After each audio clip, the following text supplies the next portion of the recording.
함께 읽겠습니다. 시작. 나의 사랑하는 자가 내게 말하여 이르기를 나의 사랑 내 어여쁜 자야 일어나서 함께 가자. 겨울도 지나고 비도 그쳤고 지면에는 꽃이 피고 새가 노래할 때가 이르렀는데 비둘기의 소리가 우리 땅에 들리는구나. 무화과 나무에는 푸른 열매가 익었고 포도나무는 꽃을 피워 향기를 토하는구나. 나의 사랑 나의 어여쁜 자야 일어나서 함께 가자. 바위 틈 낭떠러지 은밀한 곳에 있는 나의 비둘기야, 내가 내 얼굴을 보게 하라. 내 소리를 듣게 하라. 내 소리는 부드럽고 내 얼굴은 아름답구나. 신앙생활은 우리 하나님 앞에서 우리의 어떤 종교적 열심으로 일방적이지 않습니다. 하나님과의 인격적인 인도함이고 함께 동행함입니다. 그런 의미에서 보면 인생을 살아가는 것과 하나님 나라의 일은 하나님의 섭리라는 단어를 좀 이해할 필요가 있습니다. 하나님의 섭리. 이 섭리란 단어를 보면 영어의 provide에서 명사화가 되신 게 providence라고 합니다. provide는 실제로 공급하다라는 그런 뜻이 있는데 실은 이것을 좀 나눠보면 앞으로, 위하여 이런 뜻입니다. bide, 보다 그런 뜻이에요. 라틴어로 보면은 위하여, 앞으로, 보다 이런 뜻이에요. 보다, see 이런 뜻입니다. 근데 이게 명사화가 되면은 섭리라는 뜻이 돼버려요. 이게 재밌죠? 왜 그런 게 됐을까요? 성경의 이야기를 아는 사람들은 이게 무슨 뜻이다라고 의미를 알지만 성경의 이야기를 모르는 사람은 이게 도대체 헷갈리는 거죠. 그래서 영어 관용어에서 보면 I will see to it 그러면 내가 공급할게, 내가 조치할게 이런 뜻이 됩니다. 아니 미리 어떤 것을 향하여 보는 것인데 어떻게 이것이 처리해주고 조치해주는 일이 되어집니까? 보세요. 내다보다라는 것이 조치하다, 그렇게 되도록 하다 이런 것이 어디에서 났을까요? 하나님이 보고 계시다라는 것이 하나님이 조치해 주시다, 하나님이 공급해 주시다. 이것이 창세기 22장에 보면은 여호와 이레라고 했던 22장에 아브라함이 이삭을 번제 드릴 때 여호와 이레, 이게 무슨 뜻입니까? 여호와께서 공급하시다 이런 뜻 아니겠어요? 근데 실은 여호와의 산에서 준비되리라라는 의미가 여호와 이레라는 뜻이에요. 하나님이 그걸 준비하신다라는 뜻인데 이게 옛날에 원어에서 보면 It shall be seen이라고 돼 있어요. 이게 뭐예요? 보일 것이다. 여러분, 하나님께서 보시는 거는 수동적으로 보이는 걸 보는 게 아니에요. 하나님이 보시면 하나님이 준비하시는 거예요. 하나님이 보시면, 여러분 우리 인생을 보시면 하나님이 가만 계시지 않아요. 하나님이 개입하시고 공급하시고 하나님이 이끌어 주시는 거예요. 이게 섭리예요. 하나님 우리 인생을 봐주시길 축복합니다. 여기서 아멘 해야 되는 거예요. 하나님의 공급하시는 행위와 세계를 지탱하고 다스리는 행위에 이 단어를 사용하는 거예요. 하나님이 공급하고 하나님이 지탱하고 하나님이 역사하시고 모든 것이 전능하신 하나님의 손에 의해서 생기고 다스려집니다. 우리 인생의 삶을 하나님을 만나지 못한 사람들은 인생을 우연이나 행운에 맡기게 되어져요. 이건 우연 아니겠냐? 그냥 우연히 생겼고 생길 게 생긴 게 아니겠냐? 그러면은 인도하심과 다스림에 대한 개념 자체가 없어요. 하나님이 왜 인도하시고 왜 다스리시고 어떤 목적을 가지고 행하시는지에 대해서 알려고도 하지 않아요. 분명히 목적 있게 태어났는데 목적 없이 살아가고 우연처럼 행운에 맡긴 그런 인생처럼 내던져진 인생처럼 살아가는 것입니다. 웨스트민스터 신앙 고백에서는 이렇게 얘기를 해요. 섭리에 대해서 이렇게 얘기를 합니다. 만물의 위대하신 창조자 하나님은 그의 지혜와 권능과 공의와 선과 자비의 영광을 찬양받기 위해 그의 무오한 예지와 자유롭고 변함없는 그 자신의 뜻의 방침에 따라 지극히 지혜롭고 거룩한 섭리에 의해 가장 큰 것에서부터 가장 작은 것에 이르기까지 모든 피조물과 행동과 사물을 붙드시고 지도하시고 주관하시고 통치하신다. 되게 말 어렵게 났지만 쉽게 얘기하면 하나님이 모든 걸 다 아시고 보시고 그분의 뜻에 따라서 섭리로 주관하고 다스리신다라는 그런 얘기입니다. 여러분은 하나님의 섭리에 따라 사는 사람입니까? 아니면 운명에 맡기며 사는 사람입니까? 그리스 신화나 현대 물리학이나 음향 오행 같은 우리 동양적 어떤 사고방식에 보면 운명적 사고관이 굉장히 많이 있습니다. 스펄전이라는 목사님이 에스겔서 1장의 말씀을 통해서 섭리에 대해서 얘기를 했는데, 에스겔서 1장에 보면은 수레바퀴 같은 게 있어요. 그 수레바퀴에 눈이 있어요. 눈. 많은 눈들이 있어요. 에스겔서 1장 보고 이게 뭐지? 이렇게 그 장면을 보고 스펄전이 설교를 한 거예요. 이렇게 설교를 했어요. 나는 이렇게 믿습니다. 햇살 속에 춤추는 먼지의 각 분자가 하나님이 원하는 것보다 더 많이 도는 더 적게 원자를 움직이지 않는다고 하늘에 있는 태양뿐만이 아니라, 참 어렵죠. 어쨌든 작은 먼지서부터 시작해서 큰 태양뿐 아니라 증기선에 부딪히는 물보라의 각 분자도 그 궤도를 갖고 있고, 뭐 이러면서 하나님의 전능자의 섭리에 대해서 얘기를 하고 있는 거예요. 여러분은 운명론자입니까? 운명론자들은 존재하는 것이 그냥 존재한다라고 말해요.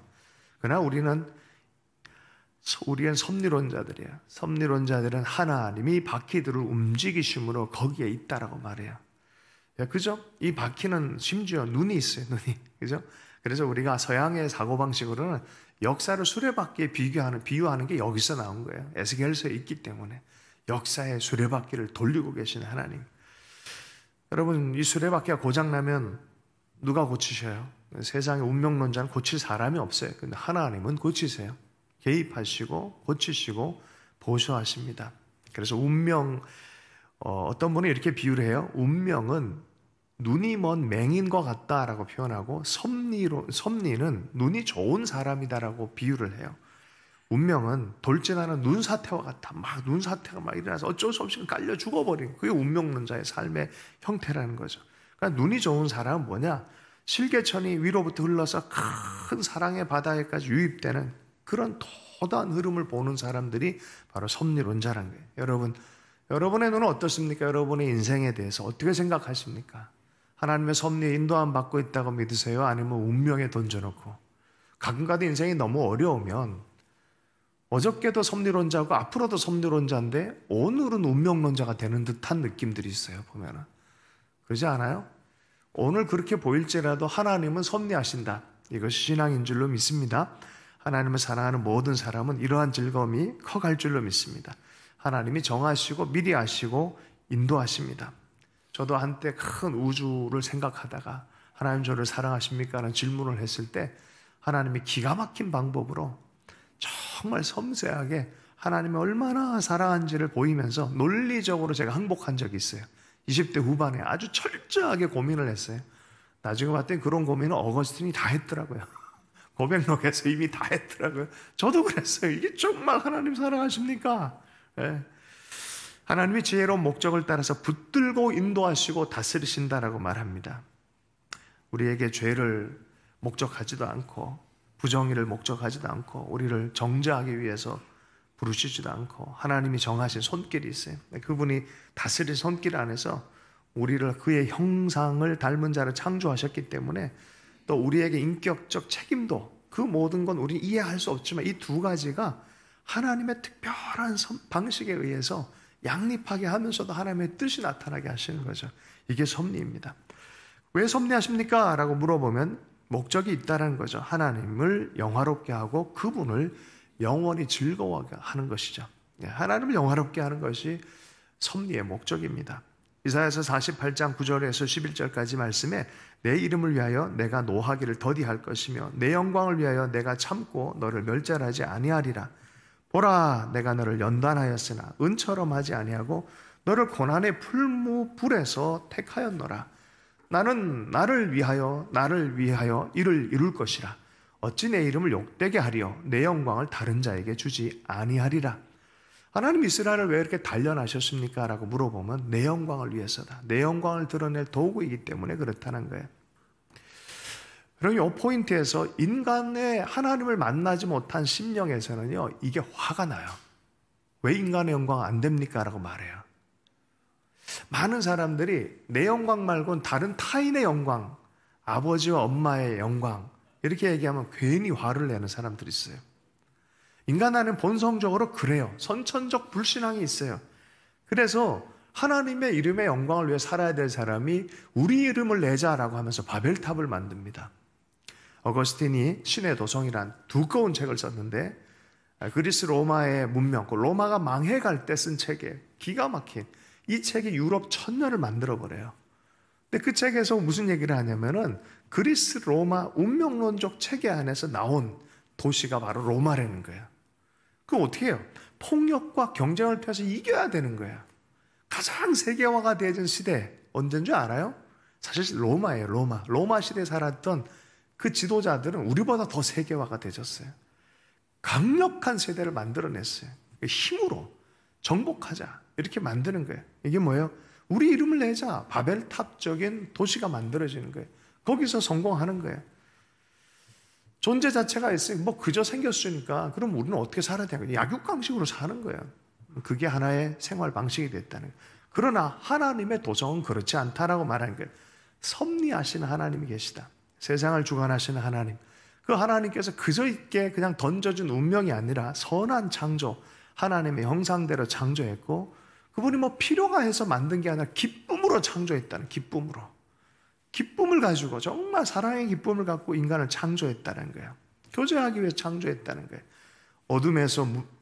어둠에서 빛을 창조하고 무질서에서 질서를 창조하고 그 선하신 형상대로 창조한 것이 하나님의 사람들, 인류가 그렇다는 거예요. 여러분 어떤 개념을 갖냐에 따라서 인생의 방향은 완전히 달라집니다.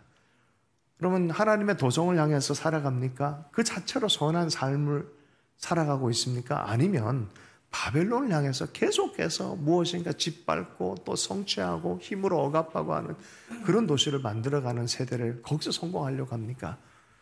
이거는 소돔에서 성공하고자 하는 것이에요.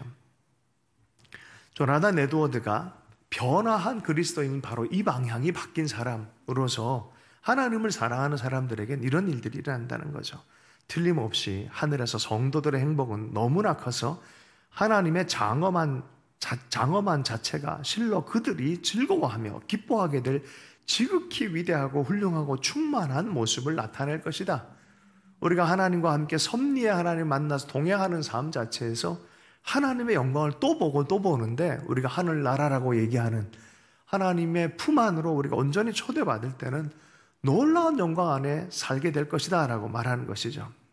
하나님이 세계를 창조하신 목적에 관한 논문이라는 논문, 조나단 에드워드가 쓴 논문을 존 파이퍼라는 사람이 재해석해서 쓴 글을 제가 한번 읽어드리겠습니다. 그런즉 하나님의 사역의 위대한 최종 목적이 성경에 매우 다양하게 표현되어 있지만 그것은 진실로 단 하나뿐이고 이 유일한 목적은 하나님의 영광이란 말로 가장 적절하고 포괄적으로 불린다. 이는 성경에서 가장 흔하게 불리는 이름이다. 여러분은 여러분의 자신의 삶의 영광을 위해 살아갑니까? 하나님의 섭리에 의해서 하나님의 영광에 참여할 자로, 하나님의 영광 곧 나의 영광이죠. 더 큰 자아로 부름받아서 그리스도 안에서. 그래서 요한복음 17장에 보면 하나님의 사랑, 하나님과 하나됨, 지체들과 하나됨, 형제의 사랑 안에 하나님의 영광이 거기에 있어요. 여러분 섭리적인 삶을 살아가길 원합니다. 제가 TV를 보다가 막 욕하는 TV를 막 한참 보다가 지체들과 얘기를 딱 하면 나도 모르게 욕이 나와요. 뭘 보느냐에 따라서요. 바벨론 문화에 취해서 살아가면 그렇게 됩니다. 그러나 하나님의 섭리와 사랑에 의해서 보면 또 이것이 보여질 줄로 믿습니다. 하나님의 영광을 위해서 하나님의 섭리 안에 살아가는 우리 한 사람 한 사람이 되기를 원합니다. 하나님께서 나를 섭리하고 계시다. 하나님 나를 보고 계시다. 빌레몬서 1장 15절에 보면 성경에는 섭리란 단어가 없어요. 그러나 번역본 중에 딱 한 구절 나온 데가 있어요. 그게 빌레몬서 1장 15절이에요. 제가 어저께 오늘도 이렇게 찾아봤어요. 봤더니 딱 한 구절 나오더라. 그게 빌레몬서 1장 15절 말씀인데 오네시모의 빌레몬의 집을 도망친 이 누굽니까? 이 오네시모, 그죠? 예. 여기에서 보면은 도망쳤단 말이에요. 서로 관계가 되게 안 좋단 말이에요, 사실은. 그런데 바울이 섭리적으로 이걸 해석을 해요. 아마 그가 잠시 떠나게 된 것은 너로 하여금 그를 영원히 두게 함이라. 어쩌면 이게 하나님의 섭리다라고 공동 번역에서는 얘기를 하고 있어요. 우리가 삶 안에서 일어날 때 섭리적 시각을 잃어버리면 이게 우연에서 불행이 나타나는 우연이다. 아이, 인생이 이렇게 됐나 보다. 이런 시각을 가져버려요. 그러질 않고 사도 바울이 섭리적 시각으로 해석하고 있다는 거예요. 어쩌면 하나님이 이렇게 된 거는 이런 섭리가 있지 않을까. 이런 얘기를 하는 거죠. 여러분 연습하길 축복합니다. 오늘 말씀 안에서는 이렇게 좀 나누고요. 2007년도 봄이었는데 하나님이 저에게 섭리적으로 이렇게 다가오셨어요. 어게인 107 주빌리 코리아 다 내려놓고 나랑 함께 오솔길로 가자 하면서 오늘 읽었던 본문 말씀을 확 저한테 주셨어요. 나랑 함께 가자. 내가 너를 초대한다. 뭐 이런 느낌이었어요. 되게 부담이 됐어요. 힘들었어요. 죽을 것 같았어요. 진짜로. 아무것도 없고 보이지도 않는 길을 걸어가야 될 것 같은 이상한 느낌이 들었지만 뒤돌아놓고 보니까 교회도 여러분도 만나게 되어지고 또 많은 일들도 일어나고 하면서 마치 정말 부활에 초대된 것 같은 그런 느낌을 요새 갖습니다. 교회가 시작할 때 3월 10일이었어요. 5월 23일이었는데 실은 그 한 1년 전에 2008년 3월 10일 날에 부흥왕국의 모임에 갔다가 북한 사역을 하는 권사님을 만나게 되고 오후에는 심수봉 권사님을 만나게 되셨어요. 그리고 기도 모임을 할 수 있도록 초대해 주셨어요. 마음껏 좀 건물을 다 사용하시라 그래서. 그리고 한 1년 만에 교회가 시작이 되어졌습니다. 분별하는 시간 가운데 우리 교회는 남과 북, 동가서 화해를 위한 기도의 교회로 불렀다는 명확한 음성이 있었어요. 그것에 따라서 그냥 우리는 순종하고 예배드리는 공동체로, 기도하는 화해의 공동체로 통일시대까지 가는 걸로 그런 마음으로 계속 있었습니다. 그러던 와중에 북한 접경에 있는 이 중국에 사시는 우리 조선족 지체들이 우리 교회에 많이 왔어요. 그들 중에 4명, 양군, 이선태, 이금선, 최정일, 여러분들은 모를 거예요. 이분들을 다 신학생이 되게 해서 만들어서 이제 중국으로 다 보냈어요. 지금도 사역하시고 계신 현장에 있습니다. 얼마 안 있어서 한 형제가 왔어요. 우리 권사님 한 분이랑 북한 접경 지역에서 꽃제비 사역하시던 권사님과 형제 한 명이 왔는데 그 형제님 이름이 우리 김광호 형제였어요. 간증을 나누고 곧바로 DTS를 가게 되셨어요. 그때 그 형제가 그랬어요. 바벨론 시스템에 사는 형제였어요. 비전이 뭐냐? 그러면 BMW에다가 빌딩 4채. 아우 대단하죠. 높이하고 자기 이름을 확 세우려고 했다가 권사님 때문에 바벨론 비전은 무너지고 예루살렘 비전이 생겼어요. 아브라함처럼 갈 바를 알지 못하지만 믿음 안에서 걷기를 결정을 했어요. 그 여정이 과연 어떻게 될까? DTS 마치고 왔는데 저 형제 참 하나님 나라 위해서 특별히 교회를 위해서 북한을 위해서 일했으면 좋겠다. 마음은 됐지 말은 못했어요. 근데 어느 날 찾아와서 하나님이 그런 마음을 준다고 미필적 고유였지만 기다리고 있었어요. 그런데 그 과정 안에 허걱 고등학교 졸업장을 안 갖고 왔네. 문제는 북한에서 아이스하키를 하고 공부는 안 하고 운동만 했던 형제인지라 고등학교 졸업하는 게 너무 힘들잖아요. 수학, 영어를 합격을 해야 되는데 이게 거의 기적에 가까운 거예요. 옆에 중보 기도자들 붙고 기도하면서 어떤 중보 기도자는 광호 형제님 몇 점으로 통과한다고 하나님 말씀하셨어요. 뭐 이런 얘기까지 한 거죠. 떨렸어요. 어떻게 됐을까요? 진짜 그 점수로 통과했어요. 신기한 일들을 막 경험하기 시작한 거죠. 그러다가 검정고시도 통과하고 또 우리들 학교에서 열심히 공부하면서 통과하고 이런저런 경험을 한 다음에 교회를 또 권사님이 하면서 잘하라고 이제 보내줬는데 학교는 하나 잘 세워졌는데 교회가 이상하게 힘을 발휘하지 못하는 상황이죠. 그리고 갈 곳이 애매해져서 다시 우리 교회로 들어오게 되어진 거죠. 그때쯤에 우리 광호 전사님 조카가 돌이었는데 돌 축하하러 갔다가 그 광호 전사님 어머님이 나는 고깃고깃 기억하는데 사모님은 봉투에 넣어줬다고 정확하게 기억하더라고요. 그래서 5만 원 해서 고맙다고. 이거 어떻게 했어요 그걸. 그래서 간직하면서 북한을 위한 기도나 공동체가 세워질 때 내가 쓰겠다고 얘기를 했어요. 그렇게 쟁여놓고 또 제 친구 작가가 있는데 어머니는 소풍 중 베스트셀러 작가가 와서 강연한 다음에 내 신촌 젊은 아이들을 위한 선교적인 비전에 대해서 마음을 듣고 자기 사례비를 안 받겠다 해서 이거를 그 센터를 위해 써달라 해서 몇몇 사람들을 그렇게 쟁여놓은 재정들과 더불어서 보행센터가 시작되실 때 작은 시드몬으로 심었어요. 하나님의 인도하심을 경험하면서 포연센터하고 또 교회는 교회대로 사역하는 도중에 두 사람이 드디어 신학생이 됐어요. 우리 광호 전사님과 유경 우리 전사님이 신학생이 됐어요. 여러분 그거 아세요? 내가 알기로는 역사적으로 북한에서 오신 분들 중에 유일하게 부부가 다 목사가 되는 케이스가 이 케이스입니다. 굉장히 히스토리컬합니다. 사실은. 할렐루야. 여러분 나는 감격이 엄청 됩니다.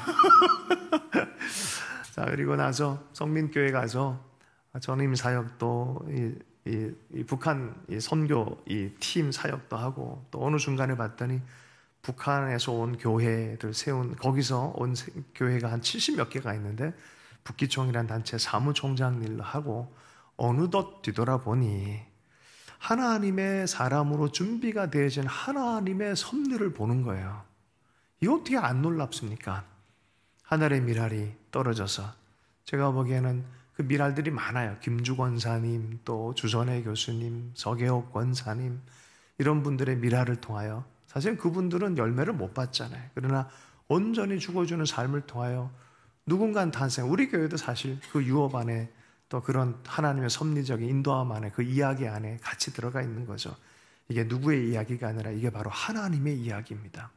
하나님의 이야기 하나님이 다 불러준 거예요. 그분들도 다 한 사람 한 사람 불러준 거죠. 그 이야기가 도대체 뭐예요?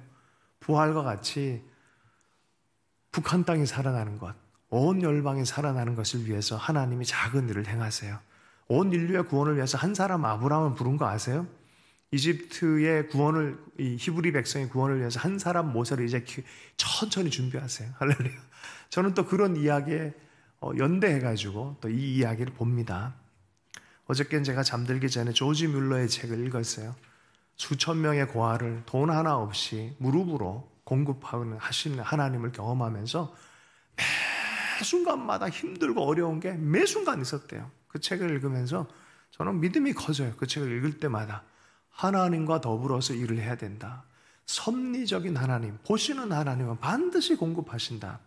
이게 하나님의 이야기인 줄로 믿습니다. 이제 생명나무 교회가 세워질 텐데 그 하나님과 지금까지 보이지 않게 하나님 역사하신 섭리였다면 이제는 동행하는 섭리가 되어져서 야, 내 백성을 가게 하라라는 그 음성을 잘 순종해서 나아가는 주님의 사람 되기를 원합니다.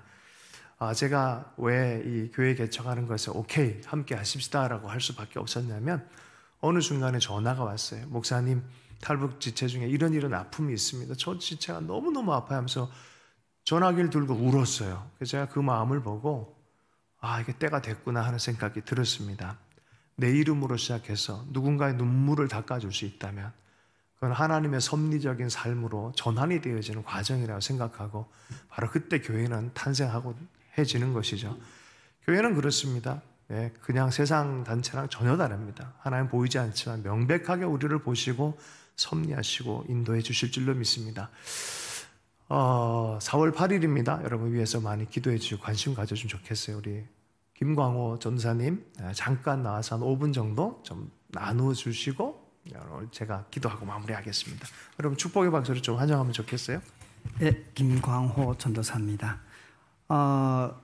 이 교회 더하트하우스 교회가 심수봉 권사님 집에 있을 때 처음 저희 할머니 권사님하고 방문했습니다. 그런데 이미 10수년이 지났습니다. 돌아보니까 오늘 섭리라는 말씀으로 이렇게 나눴는데 내게 행해 주신 하나님의 그 섭리를 세어보니까 셀 수가 없었더라고요. 그것이 내가 노력하면 돈 좀 벌 수 있는 노력했는데 돈이 되는 이런 섭리가 아니고 내가 할 수 없는 일을 돌아보았어요. 내가 할 수 없는, 정말 광호로서는 이거 꾼 적도 없고 생각해 본 적도 없고, 그래서 저는 사실 아이스하키 선수였고 학교 때 이제 이래가지고 저희 학교가 선수라기보다도 저희 학교가 북한의 유명한 그 아이스하키 거기 전체 학생들이 다 저희 학교에서 나와요. 그러다 보니까 저도 그렇게 배우게 됐는데 한국에 와서 중국에 와서도 저는 삶 자체로 그냥 운동맨으로 누가 잡으면 잡히지 않는 고양이와 같은 이렇게 그런 사람이 되리라고만 생각했어요. 돈 잘 버는. 이제 목사님 말씀하신 것처럼 빌딩 세우고 이제 이러고 한국 와서도 그런 데만 다 초점이 있었어요. 그래서 이렇게 했는데 그래서 대학을 꿈을 안 꿨는데 제가 어느 날 하나님을 만나서 DTS를 가게 되고 와서 다시 또 신학교를 그 검정고시하고 신학교를 가고 이 모든 것이 제가 꿈꾸었던 일이 아닙니다. 그래서 제가 그런 과정들을 돌아보니까 그리고 더하수에 와서 정말 설교 들으면서 제가 제일 좋은 제가 이야기하기 어디 가서 할 때 제일 정말 은혜다라고 하는 것은 설교를 딱 듣고 오늘 섭리를 들었잖아요. 섭리를 들으면 섭리의 요점을 정리해가지고 커피숍이든 버스든 이제 누가 나한테 눈만 마주치면 가서 얘기했어요. 그래서 만들어진 교회가 지난주에 제가 가서 설교했던 교회예요. 그래서 생판 모르는 사람이 이렇게 탁 들어오면 여기 좀 와보라고 딱 성경책 들고 서서 당신은 브루스길라와 아볼라처럼 너 이제 아볼로 섬기게 될 거야. 뭐 이제 이러면서 얼마나 놀랐겠어요. 근데 그분들이 진짜 그 교회 성도가 됐어요. 그래서 이것은 제게 없는 스토리, 없는 이런 불가능한 이야기였는데 이렇게 섭리를 보게 됐어요. 그래서 제가 우리 구동 집사님이 옛날에 저를 볼 때는 페이스북에다도 남겼더라고요. 이제 되게 조금 눈빛이 지금 괜찮죠? 이 정도면. 네. 이것도 정말 바뀐 어떤 내가 아닌 다른 어떤 은혜인 것 같습니다. 섭리고. 그래서 여기까지 오면서 정말 누군가를 위해서 내가 올 수 있다라는 거, 누군가를 위해서 내가 내 마음을 줄 수 있다라고 하는 거, 사실은 하나님이 계속 내가 뭐 잘나서 그런 건 아닌 것 같습니다. 내 마음에 그 마음이 어느 순간 이렇게 쭉 자라 올라와서 내 입으로 고백한 것 같습니다. 그래서 여전히도 누군가의 눈물을 닦아주는 예수님처럼 슬퍼하시고 비통해 하시며 그에게 말씀을 전하고 일으키셨던 것처럼 그 예수님의 소망을 전하는 그러한 교회가 됐으면 좋겠습니다. 감사합니다. 2부에서는 설교 말씀까지 덧붙여서 할 겁니다. 잠깐 기도하십시다. 우리 생명나무 교회를 위해서 다시 한번 기도하고 예배 가운데 주님의 진실한 마음대로 우리 가운데 부어지는 그런 시간 되게 해달라고 잠깐 기도하겠습니다. 한 주의 삶을 또 주님께 의탁하면서 섭리 안에서 주의 사랑의 섭리 안에서 살아가는 귀한 삶이 되게 해달라고 기도하겠습니다. 하나님 아버지 감사합니다. 이 한 주의 삶을 주님께 또 의탁하며 기도합니다. 주의 사랑과 주의 특별한 섭리의 손길 안에 영광을 드러내는 삶 될 수 있도록 이 한 주도 역사해 주실 줄로 믿습니다. 특별히 기도합니다. 김광호 전사님도 생명나무 교회를 위해서 이제 하나님께서 불러주셔서 준비하고 시작하는데 하나님의 강력한 은혜가 있기를 원합니다. 주님의 바라봄이 있고 여호와 이레의 공급함이 있고 하나님의 섭리의 손 안에서 영광 돌리게 하실 때 하나님 북한 가운데 내 백성을 가게 하라는 주의 음성과 내 백성을 위로하라는 주의 음성이 온전히 드러날 수 있도록 역사하여 주옵소서. 모든 것 주님께 의탁합니다. 살아계신 예수님을 축복하며 기도했습니다.